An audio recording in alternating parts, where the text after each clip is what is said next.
वंचित बहुजन आघाडी महाविकास आघाडीत सहभागी होणार की स्वतंत्रपणे लढणार याचं उत्तर अद्याप मिळालेलं नाहीये। महाविकास आघाडीचं जागा वाटपही अद्याप निश्चित झालेलं नाहीये। तरीही प्रकाश आंबेडकरांनी काही जागांवर उमेदवार जाहीर केले आहेत। त्यामुळे आंबेडकरांनी स्वतंत्रपणे लढण्याची तयारी सुरू केल्याच्या चर्चा आहेत। पाहूयात। प्रकाश आंबेडकर मवियात जाणार नाहीत का? प्रकाश आंबेडकर लोकसभा निवडणूक स्वतंत्र लढणार का? प्रकाश आंबेडकरांनी अकोल्यात स्वतःची उमेदवारी जाहीर केली। वर्ध्यातून राजेंद्र साळुंके तर सांगलीतून डबल महाराष्ट्र केसरी चंद्रहार पाटील यांच्या उमेदवारीवर शिक्कामोर्तब केलंय। याशिवाय आंबेडकरांनी दक्षिण मध्य मुंबई, हिंगोली, रामटेक, लातूर या जागांवरही दावा केलाय। प्रकाश आंबेडकरांनी पक्षाच्या नेत्यांना आणि कार्यकर्त्यांना परवानगीशिवाय महाविकास आघाडीच्या बैठकांना जाऊ नये अशी तंबीही दिली आहे।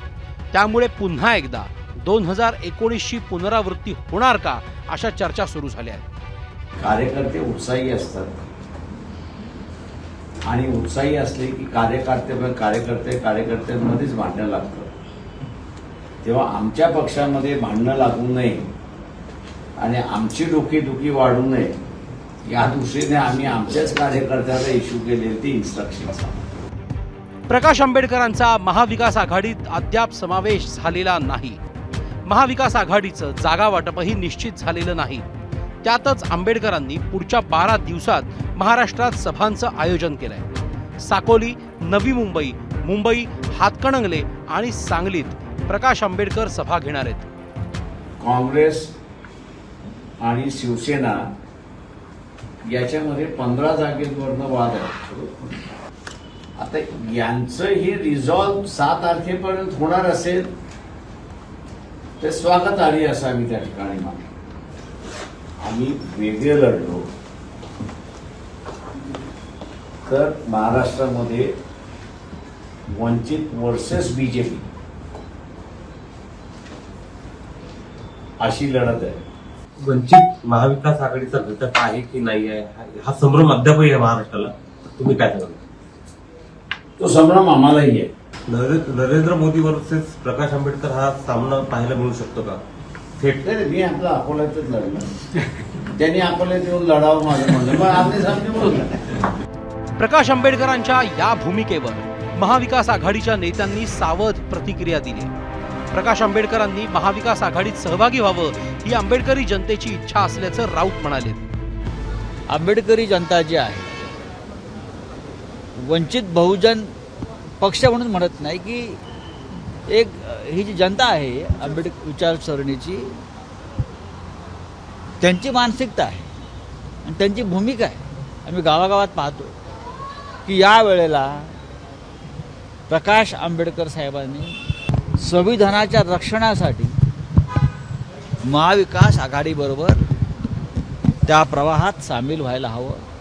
नाही, आता आमची चर्चा झाली। 2 दिवसामध्ये 3ही पक्ष प्रकाश आंबेडकर साहेबांशी बोलतील आणि मला फार तर 6 तारखेपर्यंत 5 किंवा 6 तारखेपर्यंत हा तिढा पूर्णतः महाराष्ट्रात सुटलेला दिसेल असं मला वाटतं। बाळासाहेब आंबेडकरांची आले तर आम्हाला फार अतिशय आनंद आहे। ती आले पाहिजे आणि येतील असा आमचा विश्वास आहे। त्याच्यामुळे बाळासाहेब आल्यानंतर आमचे वरिष्ठ नेते आहेत, उद्धवजी आहेत किंवा शरद पवार साहेब आहेत, त्यांच्यावर चर्चा करून ते योग्य ते निर्णय घेतील। मला असं वाटते तो त्यांचा निर्णय आहे। ते स्वतंत्र लढत असेल आणि म्हणून महायुतीच्या महाआघाडीचे बरोबर आहे। ते मला वाटते ते एकत्र बसले नाही वाटते काहीतरी जागेच्या बाबतीत। तो त्यांचा स्वतंत्र विचार आहे। त्यांच्या स्वतंत्र विचारात मी काय बोलणार आहे। 2019च्या लोकसभा निवडणुकीत वंचित बहुजन आघाडीचा काँग्रेस राष्ट्रवादीला फटका बसला होता। नांदेड, सांगली, बुलढाणा, हातकणंगले, परभणी, यवतमाळ या जागांवर वंचितनं लक्षणीय मतं घेतली होती। वंचितच्या पाठिंब्यामुळेच MIMने छत्रपती संभाजीनगरची जागा जिंकली होती। 2019 साली बसलेला फटका यावेळी बसू नये अशी महाविकास आघाडीच्या नेत्यांची भूमिका आहे। त्यामुळे आंबेडकरांनी ठेवलेल्या अटींबाबत महाविकास आघाडीच्या नेत्यांनी सावध पावलं टाकायला सुरुवात केली आहे। ब्युरो रिपोर्ट, ABP माझा। ABP माझा, उघडा डोळे बघा नीट।